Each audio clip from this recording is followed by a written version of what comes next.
Today's video interruption is brought to you by cicadas.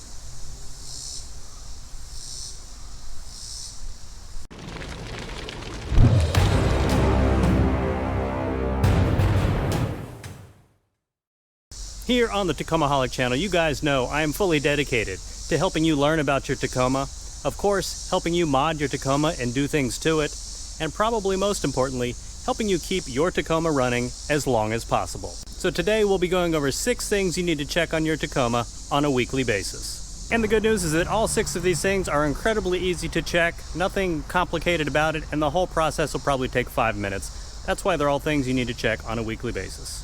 And first on the list is tires, of course, so definitely walk around, give your tires a visual inspection.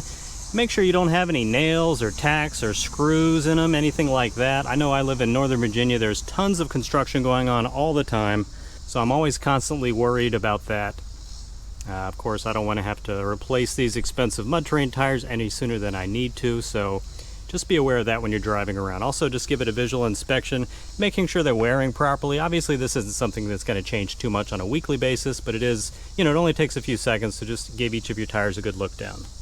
After that, you do want to go ahead and check your tire pressure on a weekly basis just to make sure it's on the average, and this is going to, vary depending on what tire size you have, what brand, all that, but usually something around 35 psi is what you want.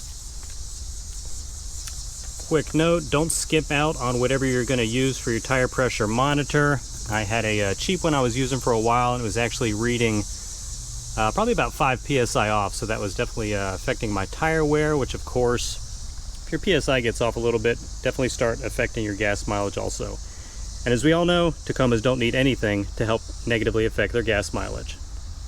In case you did not know, when you do check your tire pressure, you want to make sure the tires are cold, so don't do it right after you get home when the tires are hot, because basic physics, when molecules are heated up, they start stirring around, moving around more, so that is going to give you a reading probably a few PSI higher than it actually is.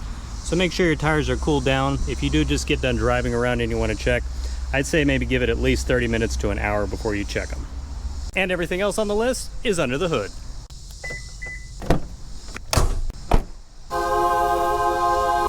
And first up is to check your oil on a weekly basis. There is the dipstick right there with the yellow tab. I'm sure all of you know how to check your oil. You pull out the dipstick, wipe it off with a paper towel or a rag, put it back in, let it sit for a second, pull it out again, and hopefully the level of your oil is between those 2 markers, showing you the acceptable low and high point.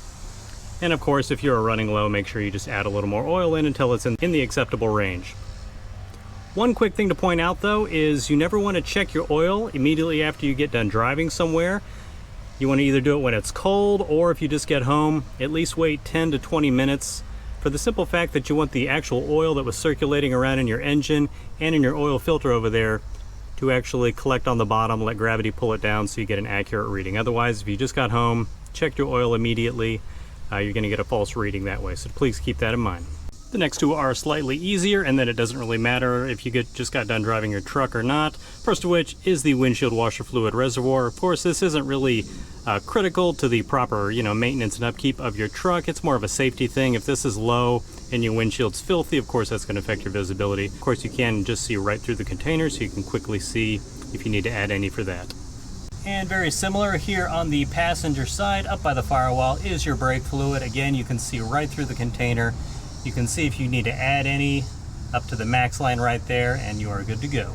I just came out to do the next segment of my video, and there is like a parakeet out here right on the grass in front of my townhouse. I don't know if someone is missing their pet, but I'm gonna get to the bottom of this. Hey, little buddy. Next on the list is the power steering reservoir on my V6 Tacoma. It is right here in between the windshield washer fluid reservoir and the radiator. You can see it right here, the sort of greenish, it looks green because of the tint fluid right here, and again, you can just check that. Canister is clear.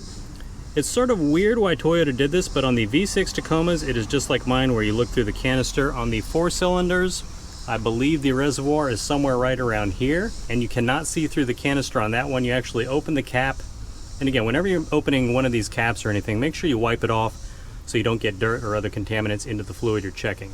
But on the 4 cylinders, you do remove the cap, and it actually has like a dipstick on the bottom that you check, just like, I assume there's a max and a min line or a hole in the dipstick.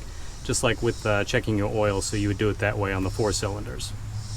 And lastly, for the coolant, the reservoir is right here, right behind the radiator. For this one, you do want to check the fluid level in the reservoir when it is hot. Make sure it's at that top line. Of course, if this is low, do not actually change the fluid when it's hot. This actual cap will be very hot, of course, and depending on how hot it is, how much pressure is in there, it may sort of explode outwards and spray you with hot coolant, which doesn't sound like too much fun. So if you do need to add coolant to that, make sure it cools down a little bit, at least until this is safe to the touch. It's not going to burn your fingers before you add that in there. I don't know why you're still hanging around. That's it for this video. I know some of you probably check a few of these things on a weekly basis, but I'm suspecting that a few of you are missing some of these. So get out there, check all of these on a weekly basis. Make sure your Tacoma's running as smooth as possible. As always, thank you so much for stopping by. If this is your first time, please consider subscribing if you love everything related to Tacomas, and help me grow the channel by sharing it with your friends and family on social media. Enjoy the rest of your week, and I will see you guys in the next video.